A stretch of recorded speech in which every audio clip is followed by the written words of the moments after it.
अस्सलाम वालेकुम।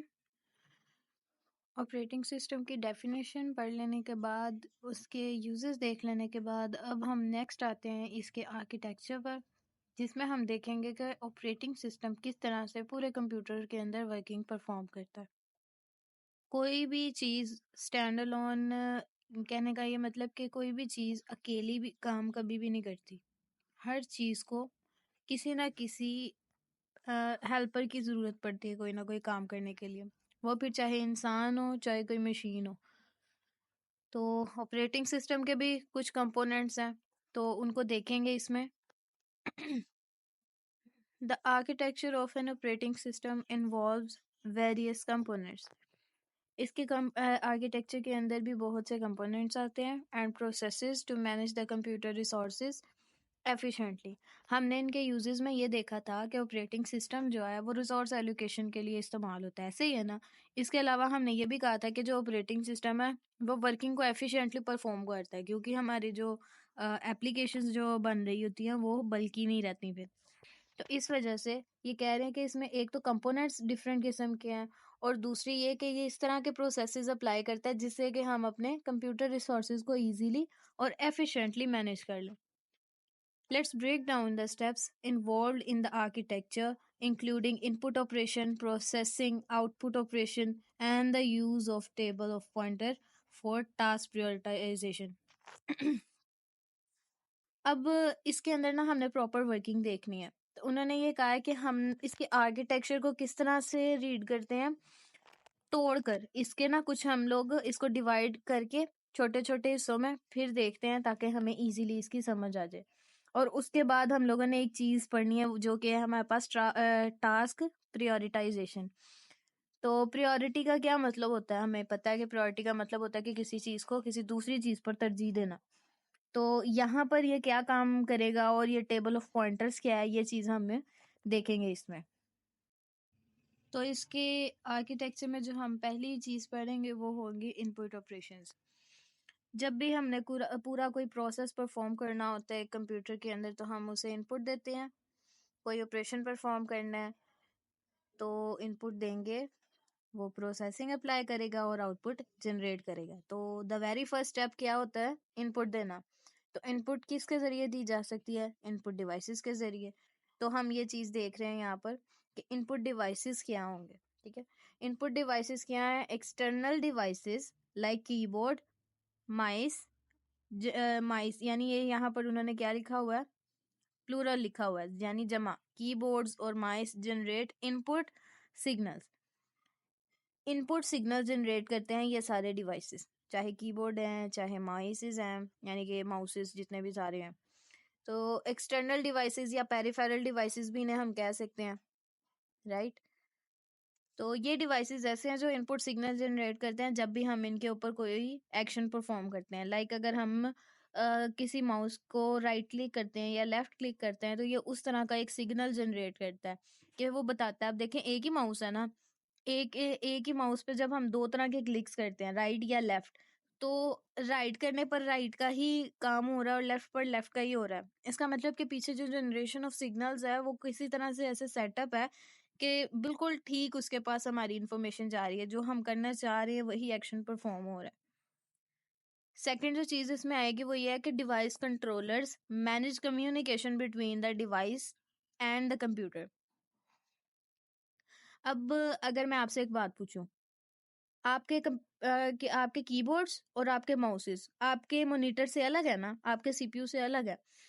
तो आप उन्हें जब जोड़ते हैं, आप किसी यूएसबी पोर्टल के जरिए जोड़ते हैं, ठीक है। अभी कभी आपने गौर किया कि उस यूएसबी के पीछे क्या होगा, उस सॉर्ट के पीछे या उस सॉकेट के पीछे क्या होगा?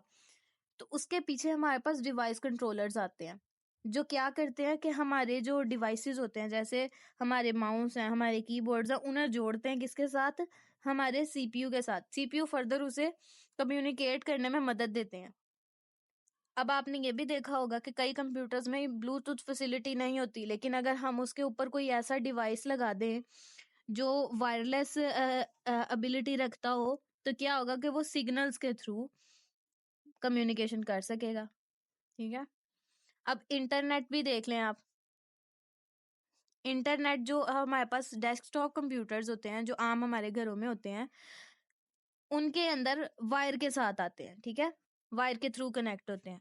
लेकिन अगर मैं इसके साथ कोई ऐसा डिवाइस लगा दूं सीपीयू के साथ जो कि वायरलेस कैपेबिलिटी रखता हो, असेस करने की, वायरलेस इंटरनेट को असेस करने की कैपेबिलिटी रखता हो, तो इजीली मैं क्या कर सकती हूँ, अपने इंटरनेट को असेस कर सकती हूँ थ्रू सीपीयू। फिर मुझे वायर की जरूरत, इथरनेट की जरूरत नहीं पड़ेगी, ठीक है।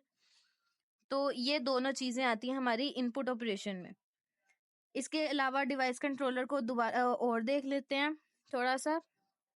डिवाइस कंट्रोलर करते क्या है कि ट्रांसफर करते हैं data between the input device and the computer.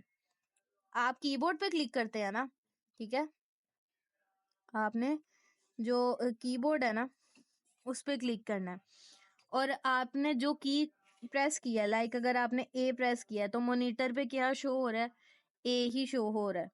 इसका मतलब क्या है कि आपका जो सा डिवाइस कंट्रोलर है वो बिल्कुल ठीक वर्क कर रहा है, क्योंकि जो आपने इनपुट दी थी वही आपके पास कंप्यूटर में आउटपुट आ रही है। लेकिन अगर ऐसा नहीं होता तो इसका क्या मतलब, आपका डिवाइस कंट्रोलर क्या है, खराब है।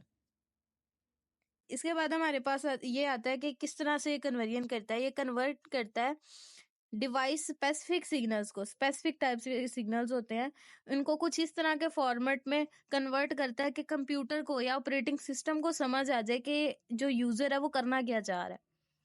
मैं राइट क्लिक करती हूँ तो इस तरह का सिग्नल परफॉर्म होगा जो राइट क्लिक ही कंप्यूटर को ये बताएगा कि यूजर ने राइट क्लिक किया है। और अगर मैं लेफ्ट को कर रही हूँ तो वो उसको ऑपरेटिंग सिस्टम कंप्यूटर को ये बताएगा कि मैंने लेफ्ट क्लिक किया है।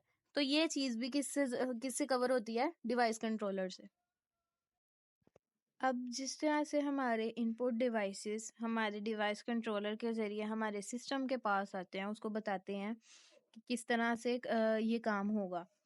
तो device controller further operating system से जुड़े होते हैं। हमारे सबसे पहले आते हैं इनपुट डिवाइसेस। इनपुट डिवाइसेस जुड़ते हैं डिवाइस कंट्रोलर से। डिवाइस कंट्रोलर फर्दर किससे कम्युनिकेट करते हैं, डिवाइस ड्राइवर से। और फिर वो डिवाइस ड्राइवर किस में, ओएस में।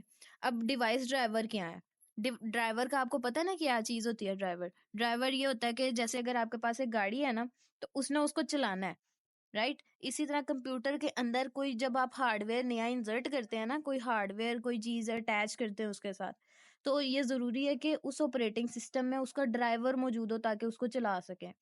जैसे कि मैं अगर कहूँ आपसे कि आप iOS के साथ कोई इस तरह का डिवाइस अटैच करें जो सिर्फ एंड्रॉयड पे वर्केबल है, तो क्या कोई काम हो सकेगा? नहीं हो सकेगा। इस वजह से, क्योंकि वो उसके ऊपर काम करने की एबिलिटी ही नहीं रखेगा। और अगर मुझे वो करना ही है तो मुझे उसके अंदर उसका ड्राइवर इंस्टॉल करना पड़ेगा, फिर जाकर वो काम कोई उसके ऊपर परफॉर्म करेगा। तो डिवाइस ड्राइवर क्या है हमारे पास, software that interface between operating system and the device controller.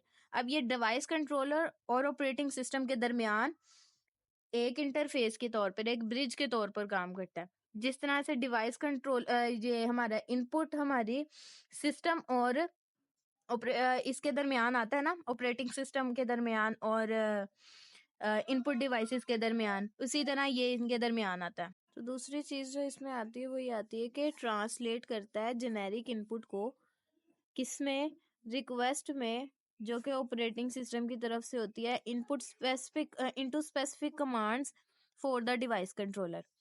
अब होता यह है कि जैसे ही हमारे पास कोई इनपुट डिवाइस आता है ना, किसी भी सिस्टम के अंदर, तो वो कोई ना कोई इनपुट जनरेट करता है। तो वो इनपुट जनरेट करने से पहले किसके पास जाता है, डिवाइस कंट्रोलर के पास। डिवाइस कंट्रोलर को वो जाके कहता है मैं ये काम परफॉर्म कर रहा हूँ। अब फर्दर जो डिवाइस कंट्रोलर है वो क्या करता है, वो जाता है हमारे पास डिवाइस ड्राइवर के पास। पहले वो ये चेक करता है कि ये इसका ड्राइवर एग्जिस्ट भी कर रहा है कि नहीं। अगर उसे इस तरह का कोई डिवाइस ड्राइवर नहीं मिलेगा तो वो वापस जाके कहेगा कि ये वर्किंग ही नहीं कर रहा, ठीक है। और अगर उसे कोई इस तरह का डिवाइस मिल जाता है ड्राइवर के जिसका मौजूद हो, तो पहले ये जो हमारे पास कंट्रोलर है ये क्या करेगा, जो इसने इनपुट ली होगी ना इनपुट डिवाइस से, उसको डिवाइस ड्राइवर को इस्तेमाल करते हुए क्या करेगा कि एक इस तरह के फॉर्म में जनरेट कर देगा जो कि कंप्यूटर समझ सके। और जब वो इंफॉर्मेशन जनरेट हो जाएगी तो फर्दर वो जो जनरेशन होगी ना इनपुट की न्यू फॉर्म में जो आई है, उसको क्या करेगा, ऑपरेटिंग सिस्टम को पास कर देगा। फिर ऑपरेटिंग सिस्टम उस पर क्या करेगा, ऑपरेशन अप्लाई करेगा और फर्दर डिवाइस ड्राइवर के पास वो ऑपरेशन भेजेगा। डिवाइस ड्राइवर क्या करेगा कि जो हमारे पास वो आउटपुट जो ऑपरेटिंग सिस्टम ने जनरेट किया उसे दोबारा कन्वर्ट करेगा उस फॉर्म में जो कि यूजर को समझ आ जाए। ठीक है, अब आप देख रहे हैं क्या हो रहा है कि डिवाइस ड्राइवर ने क्या किया, पहले इस तरह की फॉर्म लेके आया जो इनपुट हमने दी थी उसे ऑपरेटिंग सिस्टम को समझ आ जाए, और बाद में क्या किया कि जो आउटपुट ऑपरेटिंग सिस्टम ने उसे दी थी वो हमें समझ आ जाए। ये दो तरह की कन्वर्जन करता है। आप इसे इस तरह से कह लें कि जैसे एनालॉग से डिजिटल फॉर्म में आया और फिर डिजिटल से एनालॉग फॉर्म में आ गया, तो फर्दर ये फिर वो डिवाइस कंट्रोलर को पास करता है और डिवाइस कंट्रोलर फर्दर हमारे इनपुट डिवाइस आउटपुट डिवाइसेस को पास करता है। सॉरी, यहाँ पर नहीं आएगा, ये आउटपुट डिवाइसेस को फर्दर पास करेगा डिवाइस कंट्रोलर से, फिर फर्दर हमारे आउटपुट जो डिवाइसेस होंगे ना ओडी उनको प्रोवाइड करेगा। ठीक है, अब फिर हमारे पास नेक्स्ट आ रहे हैं रजिस्टर। रजिस्टर इसमें क्यों आ रहे हैं, हमने ये चीज देखी थी कि हमारे जब इनपुट डिवाइसेस हमारे डिवाइस कंट्रोलर के पास जाते हैं और फर्दर डिवाइस कंट्रोलर वो जो इनपुट ली होती है इनपुट डिवाइस से उसे डिवाइस ड्राइवर की तरफ शिफ्ट करता है, तो इस दौरान वो क्या करता है कि ये अपने जो से इनपुटेड डाटा होता है ना उसको फटाफट से स्टोर करता है। ठीक है, और ये स्टोरेज टेम्परेरी होती है, परमानेंट नहीं होती। तो इस तरह की टेम्परेरी स्टोरेज जो कि लोड करते वक्त हम लोग लेते हैं, यानी ये सिर्फ उस टाइम तक रहती है जब तक हम कोई लोड या परमानेंटली स्टोर नहीं कर सकते, जैसे कि कोई रैम होती है। ठीक है, जो आपके सामने उस वक्त सिर्फ चल रही है। तो ये क्या करते हैं, इस तरह के डाटा को कहाँ स्टोर करते हैं, रजिस्टर्स में। तो रजिस्टर क्या करता है कि इनपुट करता है डाटा को, input data is loaded into a resistor for temporary storage. Temporary storage के तौर पर ये वहाँ रजिस्टर्स में इसे क्या करते हैं, स्टोर करते हैं। क्यों, क्योंकि रजिस्टर एक तो स्मॉल है, दूसरे इनकी स्टोरेज जल्दी हो जाती है, उनकी लोकेशंस भी जो सी है ना वो इजीली प्रोवाइडेड होती है किसी भी सीपीयू की तरफ से। तो जिस तरह हमारे पास ऑपरेटिंग सिस्टम आउटपुट पहले हमारे डिवाइस ड्राइवर को देता है, फिर वो आगे से हमारे डिवाइस कंट्रोलर को, और फर्दर वो आउटपुट शो होती है ना हमारी, उस दौरान भी क्या होता है कि जब तक आउटपुट शो नहीं हो जाती ना, डिवाइस कंट्रोलर हमारी जो आउटपुट होती है उसे कहाँ लोड कर देता है, रजिस्टर में। ठीक है, तो इस तरह से हमारे रजिस्टर्स वर्क करते हैं। तो हम लोग देख लेते हैं कि हम लोगों ने जो अभी इनपुट डिवाइसेस पढ़े हैं ना उसके अंदर क्या क्या चीजें देखी हैं। इनपुट ऑपरेशंस, इनपुट ऑपरेशन में सबसे पहले आते हैं इनपुट डिवाइसेस, फिर आते हैं डिवाइस कंट्रोलर, फिर आते हैं डिवाइस ड्राइवर, और फिर लास्टली हमारे पास रजिस्टर्स आते हैं। ये चीजें आपने ना ऐसे ही लाइन बाय लाइन याद रखनी है, क्योंकि यही आर्किटेक्चर है और इसी के बेसिस पर हमारा जो पूरा ऑपरेटिंग सिस्टम है ना वो वर्किंग करता है।